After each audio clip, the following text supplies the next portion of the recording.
Saudi আরবে যারা আসেন, এটা আসলে গাম না ভাই, এটা পরিশ্রম।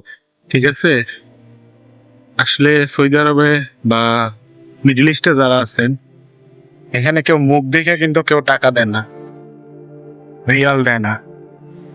এখানে আপনি যত পরিশ্রম করবেন তত ইনকাম, তত ইনকাম লিমিটের মধ্যে। আপনি চাইলে অন্য কোম্পানিতে গিয়ে কাজ করতে পারবেন না।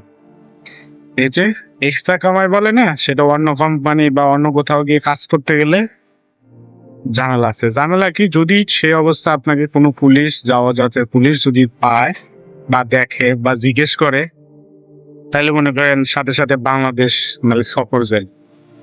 হ্যাঁ, কিছু সুবিধা আছে, কিছু যাদের কফিলের সাথে চুক্তি করা থাকে যে আমি বাইরে কাজ করব, আমার যদি কোনো জরিমানা থাকে তাহলে আমার ছাড়ে আনবি বা জরিমানার টাকা আমি পরিশোধ করবো, এরকম যাদের চুক্তি থাকে, আমেল আইডি ভিসা, তো তারা বাইরে কাজ করে। তো সবাই কিন্তু বাইরে কাজ করে ওই যে রিস্ক নিয়ে। আর পুলিশে ধরলে বলে যে আমাদের সবকিছু আছে, তারপরেও আমাদের সফর ছেলে দিছে, পাঠাই দিছে। আসলে ভাই এখানে পরিশ্রম করেন ঠিক আছে, কিন্তু সাবধান সবাই। টাকা পয়সা খরচ করে সৌদি আরব আসছে এখানে। আমি আসলে বাইরে কাজ করি না, মাত্র বাইরে কিছুক্ষণ কাজ করছি, পুরো অবস্থা খারাপ। আজকে রোদের টেম্পারেচার 46 ডিগ্রি সেলসিয়াস।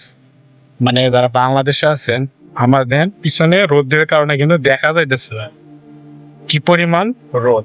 এই বিল্ডিং এ আমি থাকি, আসলে ওই পাশে তো বাইরে কাজ করছি, তাই এই অবস্থা। তো যারা আসবেন সৌদি আরব, মনে করবেন যে আমি ওখানে যাইতেছি পরিশ্রম করার জন্য, পরিশ্রমই করব, পরিশ্রম ছাড়া কিন্তু ভাই তুমি সফলতা নেই। আমি কোনো ভিডিও বানাই না, জাস্ট আমার কাজগুলো সবার সাথে শেয়ার করি, এতটুকু, তাছাড়া কিছু না। আমার পিছনে যদি আমি দেখাই, দেখেন এটা কিন্তু রাস্তা বা একটা মহল্লা রাস্তা, আলমানস পরে, অনেকে হয়তো চিনবেন যারা পুরাতন লোক। তো এই হলো একটা অবস্থা। আজকে এই পর্যন্তই। সবাই সবার জায়গা থেকে চেষ্টা করো।